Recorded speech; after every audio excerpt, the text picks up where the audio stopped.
Welcome to Illuminated by Morehouse, a conversation series through which the college brings the discourse from its hallowed halls to the digital world to spark intellectual conversations, challenge perspectives, and make an impact. Today's discussion will explore the rich history and evolution of admissions at Morehouse College.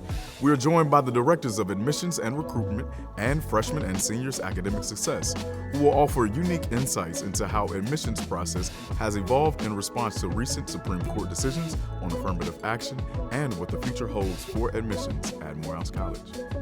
I am Cameron Nolan, class of 2021 alumnus, the 89th Student Government Association president, founder of the Campus Content Creators, and the current content manager here at Morehouse, and I am the guest host for today's special episode of Illuminated. I'm joined today by two incredible gentlemen, Mr. Michael Gumm and Dr. Illya Davis, who I will let introduce themselves now. Yes, my name is Michael Gumm. I serve as the Director of Admissions for Morehouse College, proud member of the class of 2010. Some amazing things that I believe in and the things that made Morehouse special all stemmed from my older brother being class of '04. And just watching Jay as he moved and as he built himself, I wanted to be in that same image of a concentrated professional leader, a trailblazer, and all these adjectives that would lead to a man who understood who they were and where they were trying to go. And I feel that in ways that Morehouse, we're able to do that by looking and defining and figuring out who's the next best great leader coming into the college. So, I would get my degree in philosophy from Morehouse and graduate in 10, continue that opportunity to get educated amongst the AUC, the Atlanta University Consortium of Clark Atlanta University, and then getting that doctoral degree and starting that career path and pursuing a PhD at Clark as well. So the opportunities are endless, and something about Morehouse and the fabric of it is to continue to help you strive to be something more than where you are today. And so that's just a little bit about myself. Absolutely. Hello, my name is Illya Davis. I'm a 1989 graduate of Morehouse College, where I majored in philosophy. I now serve as the Director of Freshmen and Seniors Academic Success. I am excited about being here and participating, mostly because I have opportunity to express my love and my undying commitment to Morehouse College. And it's not without foundation. I believe that Morehouse gave me reasons for living, and it inspired me to want to contribute to the development of other students. So it's a privilege and an honor to be able to be back at Morehouse and to do for others what had been done for me as a student.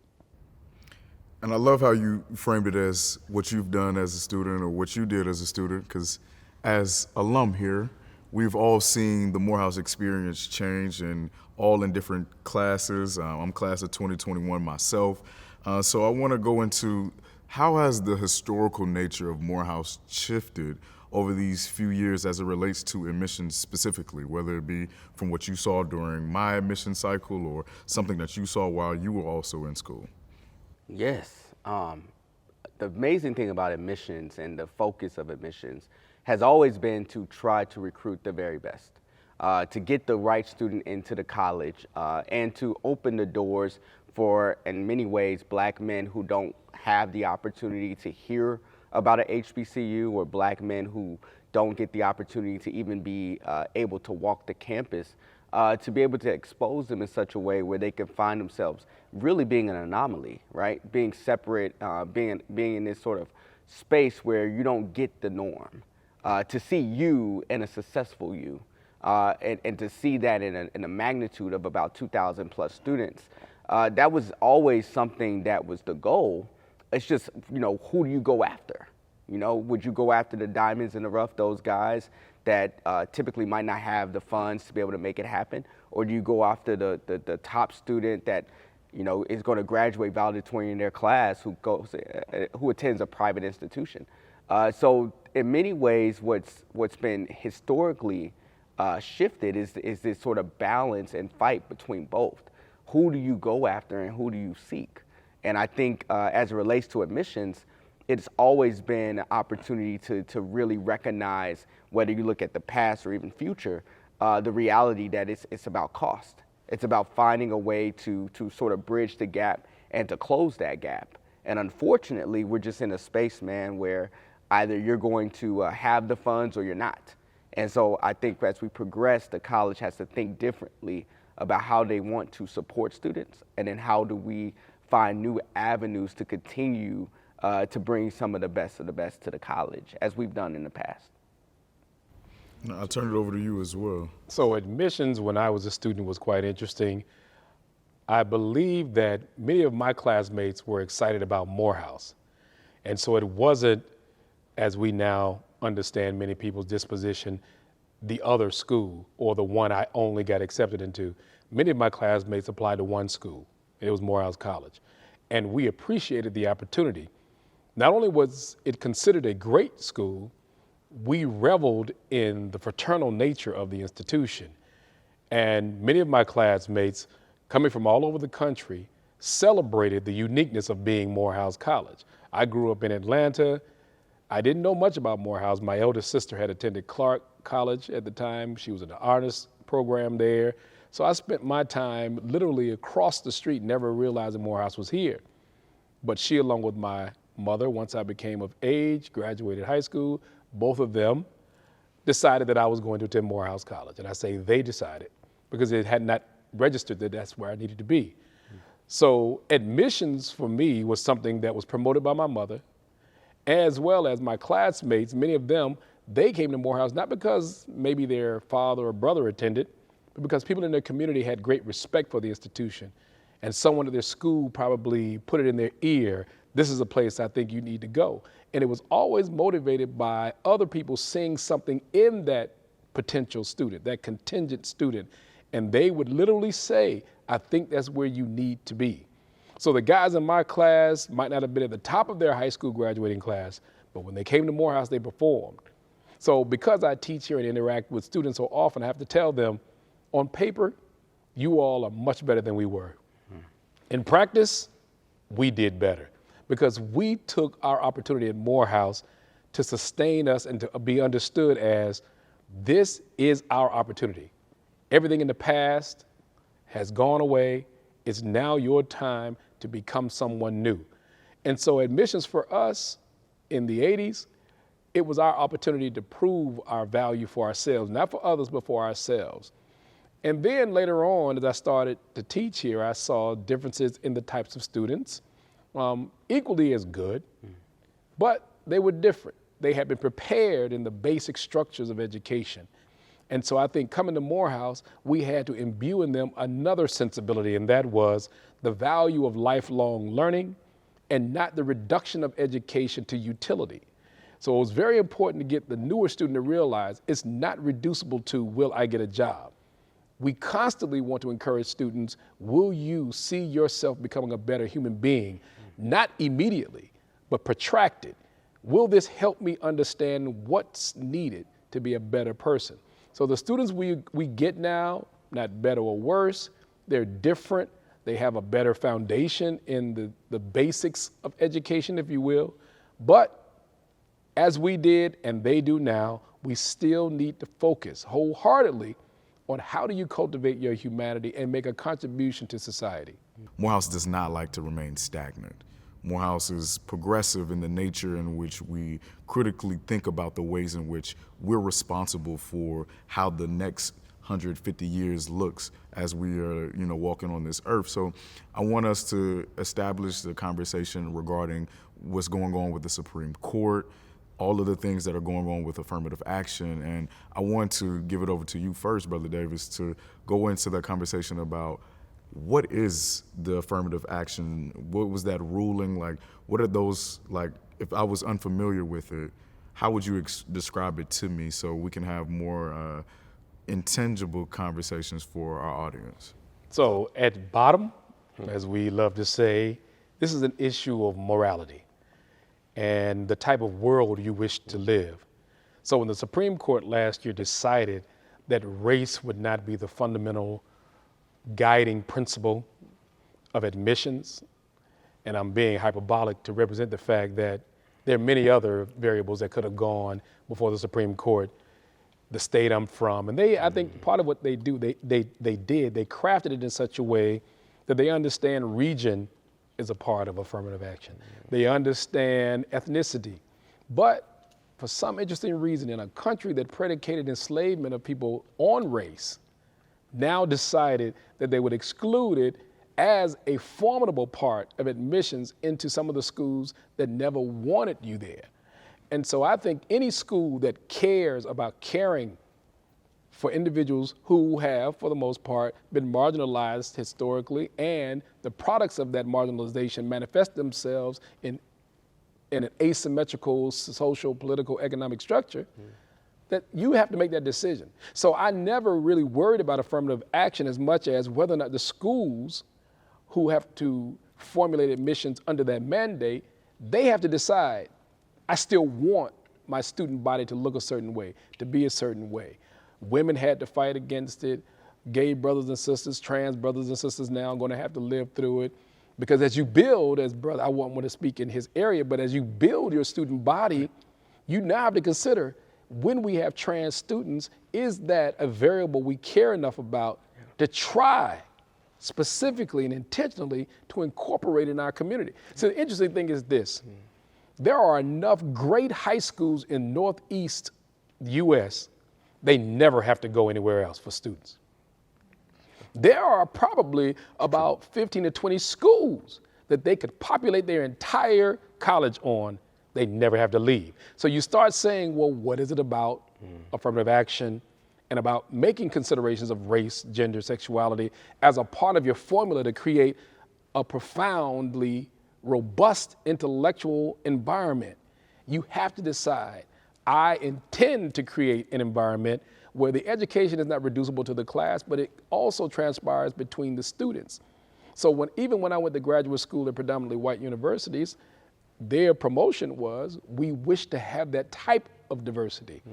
And so what they will argue is that we didn't restrict race. What we said, it could not be a fundamental component in your decisions of admissions. So now what do? They decide that they're now going to let individuals account for their experiences, which may have come from a predominantly black environment. So you can account for it in your statement of purpose. I grew up in a particular environment. And then what they'll do is they'll extract from those experiences, oh, this is a black candidate, right? Which I think is duplicitous. Be honest. And so they lose the honesty, or as I said, it's a moral issue. So we create the type of world we wish to live in. And so the Supreme Court said, we don't want a world where we understand what race means on the ground. Because one of the most off-putting statements is when people say, well, race is just socially contrived. Well, so is the stock market. Right? But you don't consider that to be non-real without implications that change the material conditions of people's lives. You don't do that. But when it comes to race, of course you do, because there's a lot more there. So for me, what they decided was a side issue when you consider the moral issue. The moral issue is, what type of world do you want to live in? Do you want to account for the specific types of hurdles and barriers that have played a fundamental role in how people have been constituted, such that you're going to intentionally try to engage them in such a way that you are now representing the fact, I understand. Lastly, think about our indigenous brothers and sisters. We do have certain regulations based on the state you're from that they're going to target them. And I think that's absolutely appropriate, because you understand how they got to where they are in the world and certain social harms that have fundamentally followed them. So what do you say? We're going to look for certain specific groups because we want to now, you can't change history, but you can fundamentally decide what your future is going to be. And that's where I engage this. It's a moral issue. And if people want to engage it from a political standpoint, okay, but know that it is moral. Mike, from an admissions perspective, when your team first heard the news that the Supreme Court was going to make this ruling, was the original thought process like, oh my God, this is doomsday. This is something that could be problematic for the way in which we attract talent, recruit students, or was it an enlightenment? Was it something where we said, hey, from a college, we can do this, this, and this to, better the experience for that young, eager black student from Mississippi that wants an opportunity, is eager for something? How has that changed in your office, and what was those initial conversations like? It's an excellent question. So, and Professor Davis is spot on, because when we start really looking at the SCOTUS decision and what it affects, right, there's some things that lie outside of that we don't want to talk about, like free and reduced lunch. But I'll say this, right? When I think the first initial conversation was, does it affect us? Are we going to see an enrollment decline before the decline, right? Will there be an issue of race, and is it an issue that Morehouse has seen as Morehouse has transitioned and has supported students that might not be from the same racial background? I think as it relates to our office, our focus was very pivotal on doing what we do best, talking about the college, steering conversations, trying to find the right student for the right reason, and be able to still do what we were continuing to do, which made us very successful. Outside of the SCOTUS decision, our application process was not any different. We still looked at the same criteria that we looked at prior to. As it relates to our legacy of Morehouse men that send Morehouse students to us, that didn't really shift at all as well. So race really in many ways didn't play a factor, at least on the recruitment side. And as we know, with the policy in place, was not something we were really looking at in that way. What I will say, however, is there's been, I think, a post effect, right, of families that now are saying, because of the rejection in one regard, would a space like Morehouse be better suited for my son? So I think as we kind of see our first class, as the numbers kind of roll in, and as we've had in the second season now, become a May 1 school, meaning we hit our deadline or hit our goal by May 1st, and as the seams of admissions at Morehouse is robusting and is carrying, we're finding that there's families, right, that are saying to us, I know he was interested in this school, in this school, in this school, but there's something special about Morehouse. And I just don't know if that same family would have came into the office prior to SCOTUS. What I will say is that Morehouse is a high demand institution with a lot of focus on helping build young black men. And with that understanding, by the nature of the type of institution that we are, families desire to want to put students in that environment. And so we've been able to thrive on that. And I think we've been able to shift the dynamic. And simply put, not to give too many things away, that rain can't stop the house. So in many ways, we get many things thrown at us. And, it was hard just during the pandemic of COVID-19 to try to shift professors that are typically used to being in a certain environment where they had their chalkboard and they're writing in cursive on the chalkboard to now, how do I translate this activity of having this amazing professor who's been teaching for over 30 plus years now have to shift to a dynamic where now he's in front of a computer and speaking to his class through a Zoom platform. We do it here. And I think that that's what made Morehouse special. I think for us, it's about changing, it's about shifting, but it's not about changing the fabric of who we are. It's about understanding what's happening around us and being rationalists, right? And being able to utilize our ability to reason to determine what's necessary in the moments that we find ourselves in. And for us, that's in every decision that we make. So what's been really amazing about us is, post the SCOTUS decision, and now with an amazing class, we've been able to really have an admit rate of about 43%, where we're finding that students are busting in the seams saying, I want to be in this environment. But more so in terms of numbers, be able to say that, we brought in more applications than the past 3 years for the college. And so, to be at 6,000 applications with 2,400 students that have been admitted to then walk in a class of about 700 allows for us to be able to be in a space that continues to do the things that we're doing. When we talk about the numerics and we're talking about GPA bands, we've been able to quickly, right, in many ways, position ourselves to be at a space where we can say our average GPA is right at about a 3.7. That the typical student is going to take at least 4 AP courses and has done 50% of that group has at least done dual enrollment. There's just a different caliber of student that's walking into Morehouse, and more conversations pushed us to a point where we decided to go early decision, ED, right?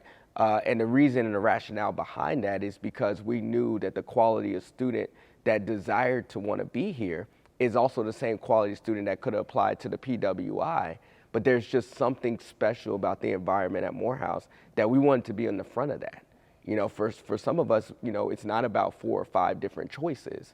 I have one choice, right?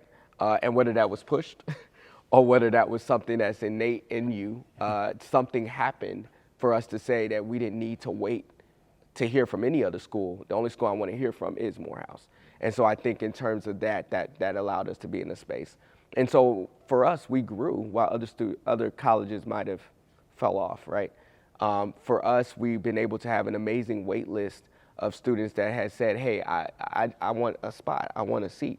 And to be able to say, that we're at a space where we're not closed, that we don't have to worry about if the grass gets cut, if we don't have to worry about certain things, just talks more to the times that we're in and the reality that Morehouse is here to service students the best way we know how. Knowing the nature of Morehouse's admissions, because I have a front row seat in my current role, knowing that our admittance rate is consistently going down, and that's for the grade of the college, right? And you talked about where you've seen the trajectory of Morehouse students and the different types of students. So my question now is asking, are we still looking at Morehouse as this incubation space where we're looking for those diamond in the rough students to develop you as a black man, as a black leader? Or are we now more so tailored towards a high profile, if we will, a high achiever, someone with that high academic rigor? Are we looking for more of those students? Like, how has that shifted over the course of this Morehouse experience? Great question. When you take the balance, right, between both, I think Morehouse in many ways strives to do both still. And we have to be competitive. So there's a high expectation to be the #1 HBCU, to get the right application, to have the quality to be able to say that you're highly selective. And we know those thoughts that appear behind that concept. But in relation to the desire Morehouse has, I think by nature, right, a student raises their hand and they say, I want to be in this environment. I want to be at Morehouse. And what we try to do in admissions is to see just how would they fit with us, right? So it's about looking at fit. It's about understanding what they bring, right? The idea of the application is to stand out, not to just list everything you've been a part of, because everybody's been a part of them. It's great that you're a part of FBLA or National Honor Society or the Black Student Union, but what else sets you apart is the definitive metrics, right, that we then try to see. If I was to drop this student off right now, could that student perform? Could he do well? And so I lean on our faculty and our student side to really engage in a conversation about what type of student needs to be here. And so I think that shifted over time, where it was not just about the numeric or just your GPA, right? Morehouse has moved test optional. So there's no set standard of an ACT test score that gets you admitted to the university. And of course you hit averages, right? But the reality, I think more so again, is what type of student will stand out. And so for us, we're gonna go to the south parts of Chicago and recruit, right? We'll find ourselves going to the Philip Exeters if we have to in Connecticut. But the reality more so is we want to look at where our students are, right? Where do we have strong connections? Where's our counselors that have been sending students and cultivating a relationship over years? And then how do the students they send us match to be able to get a student that can graduate in 4 years? If we're not doing that, then we're off track. And so we're finding nuances and new ways, maybe to bring in faculty to have more conversations, to do more surveys about the current class, to determine, what was that class makeup? So starting at the end and moving backwards, right? Dialogues like this, which allows us to create a platform to talk about admissions, so it's not some closed silo, right? But opportunities such as that to be able to really kind of shift to the type of quality of student we want. So we still go after all. We want the student that wants us. And we do that by 3 different periods of engagement, right? 3 periods of opportunities for them to actually be admitted to university, of early decision, which tells us that a student that desires Morehouse, we want Morehouse, so letting that student know early, right? Early action, right? Which says, hey, you might have a top 4 schools on your list. That's great, as long as Morehouse is one of those, right? And then regular decision, right? You might need some time to make up your senior year. Well, we definitely don't want to lose you for whatever reason. You might not have known the application process, let alone you might be a first-generation student. So for us, it's about meeting those students where they are and slowly but surely trying to engage and extract who deserves to be here the best way we know how. And in your experience, dealing with first-year experience, have you seen a shift rather of those different profiles of students? Like, do they carry themselves differently in first-year experience? Are they having different types of conversations, right? We know the banter that we normally have on Brown Street or anything. So are those conversations shifting? Is the mindset shifting? Like, what has your experience been like? It's probably as variegated as it was when I was a student, but again, we're dealing with a different demographic. Without knowing the specifics, my intuition says that they now are probably from a higher social economic community. And what does that mean? Well, it just means that they have had access to certain ways of being in the world that were either foreclosed for us or limited. So me growing up in Atlanta, I grew up in a working class, poor environment. That wasn't unique when I was a student. For the most part, people had stories, anecdotal about growing up hard, whatever that's really supposed to mean. Students I get now, suburbs. It's not a bad thing, it's just a different reality. And so oftentimes, they're coming into a community of African-American men, majority African-American men, and they're smart. So what do you lose? You're no longer that guy. You're amongst those guys. And I think that creates a different dynamic, because one of the things you had, one of your attributes, if you will, was that you were the smart Black person. And I think when they come here now, it's a little different, because admissions has changed to the degree to which we may promote, advocate for higher academic performances from the students who may be coming to Morehouse now. But I think it's still variegated, as I said, which means we have some students who may not have performed at their highest in high school, but when they come to Morehouse, there's a certain je ne sais quoi about being in this environment where I have to be better. I don't know how to really explain it, but you can call it competition, trying to save face, but it literally cashes out by saying, I must do better, I must perform. So Morehouse has made theirs by creating an environment that's conducive for them for rediscovery, if you will. And so I think that's a beautiful thing to see. But it does come through that my students are from the suburbs. Every year I take the freshmen on a bus trip. I want them to understand how to get through and maneuver through Atlanta on public transportation.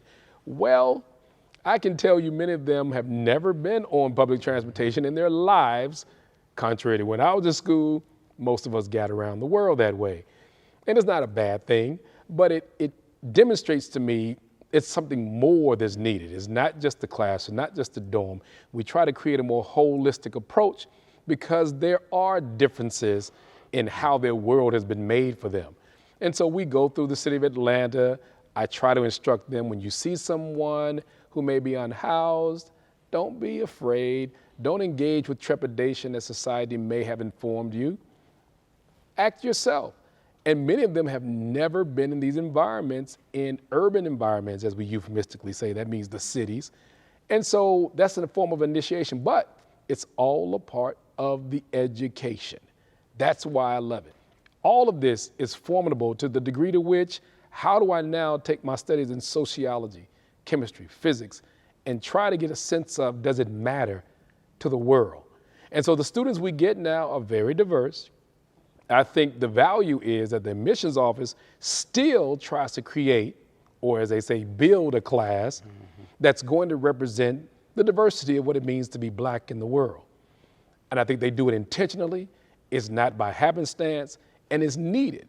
And we should always welcome that level of diversity, because what we want to say is for every Cam, there should be an Illya Davis who struggled through high school, and that we bring them together, and the exchange is the dynamism that creates what we call the Morehouse mystique.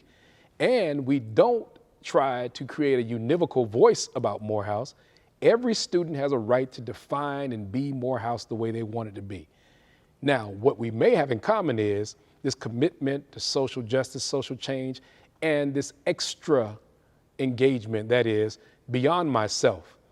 The world needs me, and I want to be a performative as well as an active agent in making and exacting those changes. I'm glad that you brought that up, because I want to open this to the both of you all. And we talk about the shifts that has happened with the demographics of students that we're profiling and that we're seeing now, but I want to go into the why behind it. I want to go into, like, what is that from your perspective in your role and your role, what is that pinpointed moment in time in which we can say, like, this is where Morehouse is going with the nature of our admissions process? Are we using data from our first year experience courses to inform of saying this is the type of student that we want to profile now, or we looking at our admissions rates competitively across the nation and saying this is where society has placed the standard for black men? So I just want to pinpoint, like, where is it that we have made the shift and say, okay, at this point, this is what the college will do? It's a great question.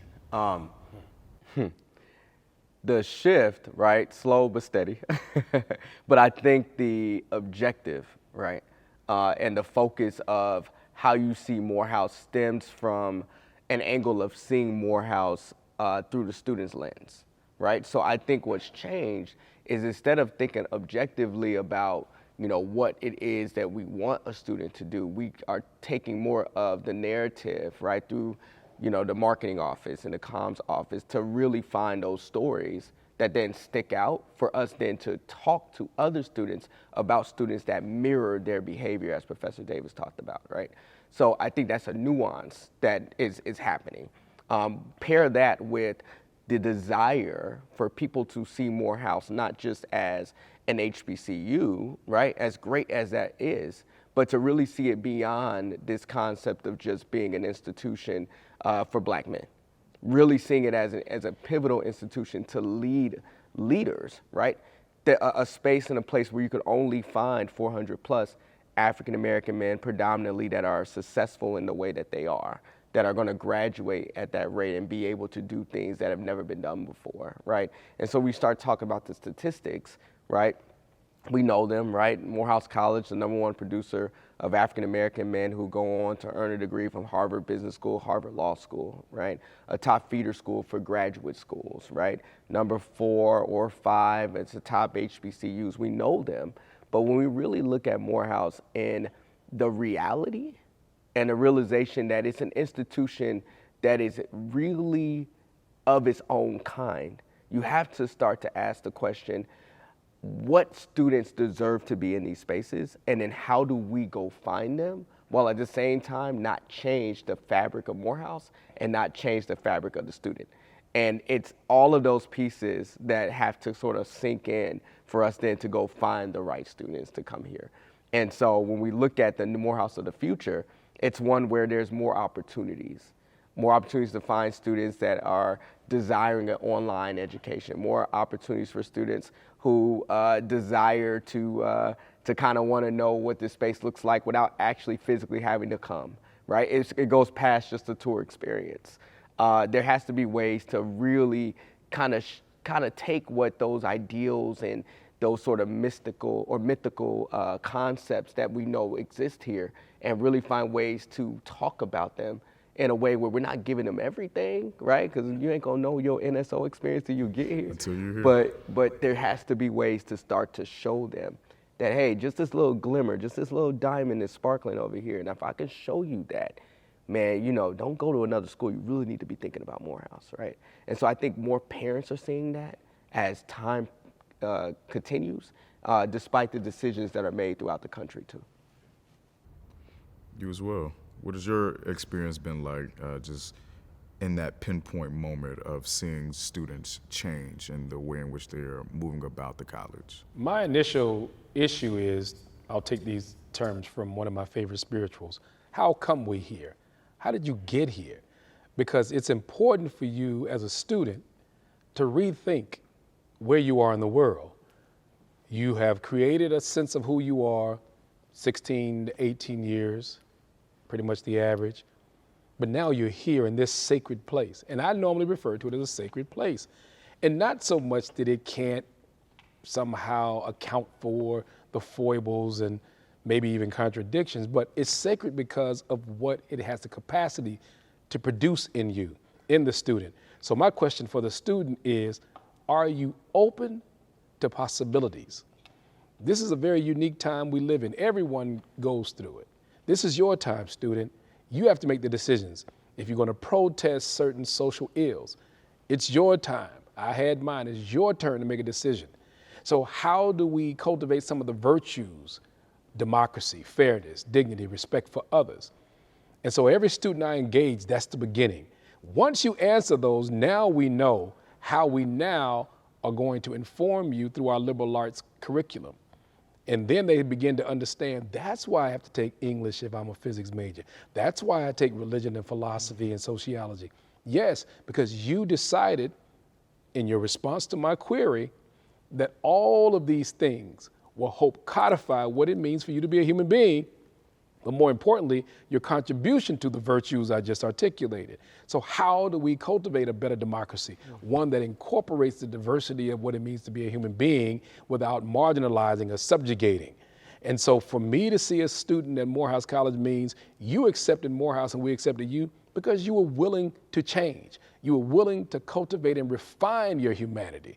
Because again, there is no singular way of being in the world, but we should never be excited or receptive to mediocrity. That is, you're always saying to yourself, I'm at Morehouse, maybe because of the historical representations that I see, but more importantly, because I see myself not doing better, but as well as they have done. And I'm in an environment that's going to always encourage me to do more than what I anticipated when I went to college. So when Brother Gumm says, you have to say to yourself, where am I? What do I want from myself? What contribution do I wish to make to humanity? Morehouse is an environment moving forward that's going to be more and more focused on trying to create the best liberal arts education. You came to Morehouse, you wanted to major in physics, but you took a course in religion and you decided this is going to be my intellectual pursuit, not because of any dogmatic relationship to religion, but because religion seems to be a venue through which you can interpret the human experience and build upon that. So this has to be our movement forward. How do we entrench ourselves in our humanity? That is, how do we now decide to live in the world in such a way that we're always cultivating, always refining, and that we never forget that the reason of our existence has to be informed by the way that people live their lives. So the lived experience is always the fundamental foundation upon which we now draw our energy as well as engage our intellectual activities. So we should always be thinking practically about, I understand, nuclear physics. I might understand, certain philosophical concepts. But at the end of the day, will this inform the world in such a way that the world becomes more humane? Mike, I'm actually glad that you brought up other institutions. And, anything about a Morehouse man, he will talk about his school through and through. And I recognize that that's the position that we're in as a college, but also want us to think critically about how has this ruling affected our other institutions, right? Every institution will not cater towards the education of black men. We have our neighbors across the street who have a completely different mission and focus. So, and I could pitch it to either one of you all, what is the thought process of other institutions that we're seeing because of the rulings, other HBCUs specifically? Like, what is going on with the data, or what are we seeing trends-wise because of the fact that affirmative action is ruling by the Supreme Court? I mean, they see a spike, some schools, but we have to be cautious with respect to correlating where they assume causation. So we can correlate these things, okay, but causation, there are too many variables that I think play a role. Well, one of the roles, as I said earlier, it's a moral issue. Schools that want black students will accept and get them. To hide behind a SCOTUS decision is a problem. And I think many people have done that. And now they get to use the language of, I can't use race. Of course you can. It's a matter of you being very clear about the type of intellectual environment. But to your point, that there has been a spike. Many schools have claimed we're getting more applications now. Well, there are many other variables, such as people have a little more money in the bank account now. That helps, because as we know, most of the HBCUs don't have the same money available to students as some of the historically white colleges and universities. And I'm creating this just to say we have to be very cautious about, if the numbers begin to dwindle, what type of causal link do we claim? So say, for instance, some schools in the country now, their numbers have gone down. How do you account for it? My position is we can always account for the number of applications by producing the best student we can. So irrespective of what SCOTUS does, irrespective of a kid saying, I want to be a part of that community because I may not feel at home, we should not be the option because you don't feel at home. We should be the option because we do a damn good job of educating, at least introducing education and what that means to your life. And so I'm very cautious in this regard, because you should not be the choice because other options aren't available. It should be the choice because we're the best choice. And so I have to tell students, we don't desire to be a consolation prize. If you don't feel it, don't come. Morehouse is not for everyone. It is for someone who wants to engage a robust intellectual environment, wants to grow, wants to be critical and analytical of themselves and the communities they are affiliated with. That for me is the motivation. But I guarantee you, if you look at some of the historically white colleges that wanted more black students, they're still getting them. They still get the number. And matter of fact, the numbers probably have gone up because you have programs now where many of our black students get full tuition based on their financial or demographic structures, and we can't do that. So it represents their willingness to at least say, listen, if your family makes less than $300,000 a year or $200,000 a year, we'll cover the tuition, right? So no one is accounting for those institutions. I think what we've done is we conflated all schools, so the numbers will come out a little asymmetrical. Even with HBCUs, all HBCUs aren't liberal arts colleges.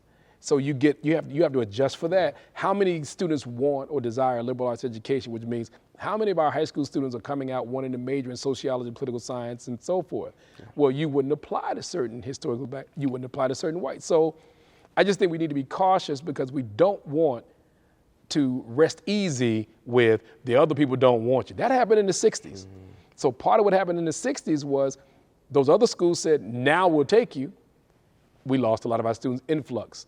1967, 68, I think some of the most elite schools in the country had their largest influx of black students because they said, okay, we want you, come. Morehouse should never be in a position where the choice is just because someone else wants you versus I want Morehouse for the reasons that you can articulate. Absolutely. And I want to shift the conversation towards the future. We love to say behind closed doors that Morehouse has existed for 157 years. What are we going to do as employees of the college to ensure the legacy and the continuation of Morehouse for another 157 years? And so when we talked about it earlier about the different profiles and the students that are coming now, Mike, what are you seeing from your end with trends as it relates to acceptance rates And then how does those trends kind of carry over into retention? Like, what is the future, man, of Morehouse if I'm interested in coming to the institution? Like, what should I be expecting? I have a 28 on my ACT. Can I still get into the college? Is it getting more competitive? Where are we now? Yeah, no, that's a great question. And so I think Morehouse in the future, at least the selection process, right, is a process that involves AI. It's a process that involves looking at data trends. It's a process of actually maybe even being a little bit smaller, right, but more selective. And part of that goal, right, is that it has to fit in a way where it's made up of both types of student, right, from any socioeconomic background. It's not just pinged or tunneled to you having to have certain expectations of certain things. It's more of what Professor Davis is talking about, where can this student, right, do well here, right? You can't talk about admissions without talking about retention. And the focuses of admitting a student on the front end, to me, has to shift with more of an emphasis on how do we retain the student that is coming in. So it's a more real conversation, right? It might be more opportunities to engage parents in different types of seminars. It might be more emphasis on making sure that we have an international space so that students feel comfortable and there's a culture that exists here for students where we can get back to the early 90s, where there was a 40 or 30% rate of students coming from, what the president currently calls Morehouse Beyond Borders, different spaces and places that are not in the U.S. We have to get to that. And part of that means we have to meet the trend, right? We also have to meet the students where they are. So if we're not engaged in the ways of utilizing social media platforms, we're going to become non-existent. So those are the things that I want to see us move towards. And I think a Morehouse student of the future is a student that knows the percentage in which his likelihood to attend Morehouse. And that percentage is then calculated based upon certain aspects that we gave the student through an AI platform, through a communication, through an opportunity where he got a chance to touch the campus. So that then it's more of seeing the student for what they're worth. There might be some opportunities for interviews that could come back. There could be some other emphasis to really target why the student wants to be at Morehouse, that in order to shake the ruffles, having a 28 composite ACT test score only gives me one attribute. There might be more beyond the idea of just looking at the student for some, 4-piece criteria that then says, congratulations, you've been admitted. Mm-hmm. So I think it's going to grow. I think it's going to be engaging more faculty on the front end. It might be engaging the provost in different ways and finding new nuances to better shape Morehouse as we kind of look at the near future. I think we'll grow positively. I think our application count is going to grow, significantly. And so we don't want to change too much, right? But we definitely want to look at nuances that are going to be a part of us.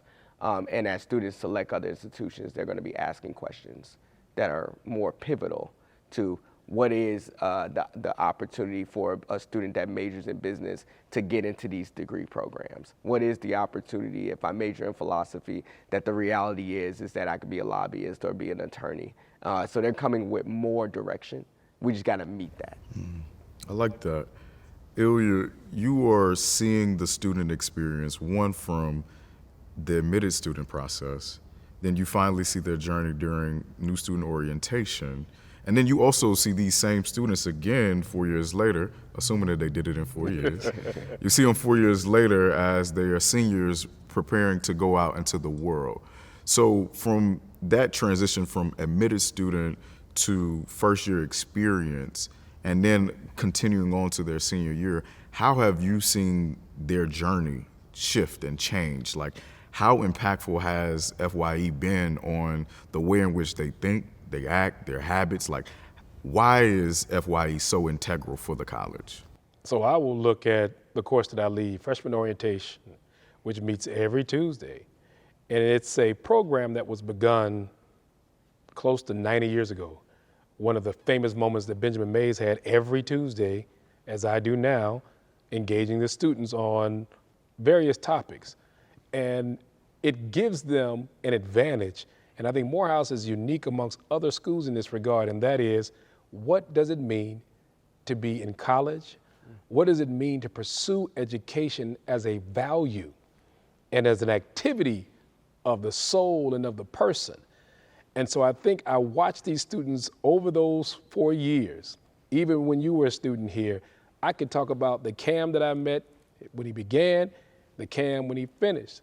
And I think we usually like the outcome. Why is that? Not so much of what we did to Cam as what we afforded him and what we afford all students. And that is, they come to Morehouse, 17, 18. Interestingly enough, they know everything. They know who they wish to be. They know the type of life they would like to lead. But the interaction in and out of class, on Brown Street and other places, having that interrogated by your classmates, professors who care enough not to reduce their engagement to classroom engagement, they will pull up to you. Not just what are you doing out here on Brown Street? No, while you're on Brown Street, are you still considering what life could offer you?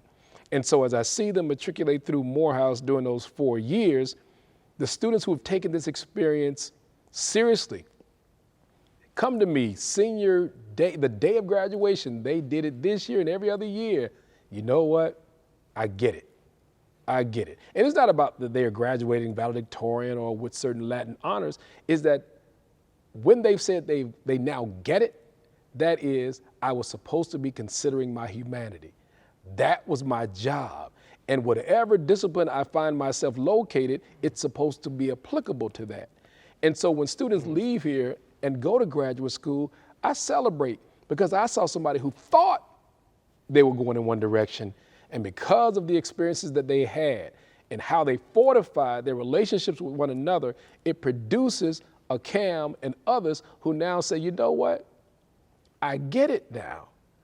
My job is not over. Morehouse initiated my interest and taught me that the fundamental aspects of what it means to be a human are never foreclosed. They're always open.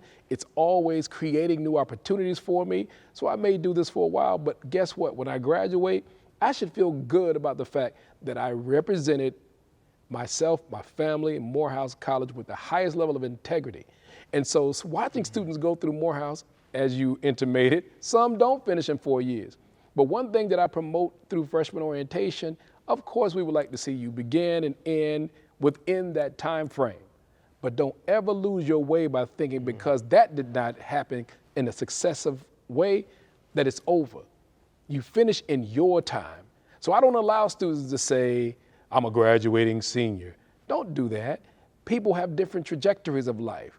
It might have been emotional, it might have been psychological, it might have been financial, whatever the reasons may have been, but we want to constantly embrace that individual by staying the course and graduating. Of course, 4 years, but in lieu of that, you must be concentrated on the fact that you will complete Morehouse College. And the end point is this: when they cross that stage, as emotional as students get, I again tell them that's not the end. That is your indication that I know better, I will do better, I'll become better. That's what it means to cross that stage. It's your birthing, if you will. It serves as a sort of metaphor of you coming forth by day and night. And now you're representing to the world, here I am. Make of me what you wish, but trust me, I am clear about what I should be doing in life. And I think that's the beauty of going through here in that period of time. Absolutely. And I just wanted to add a little bit to what you were just saying.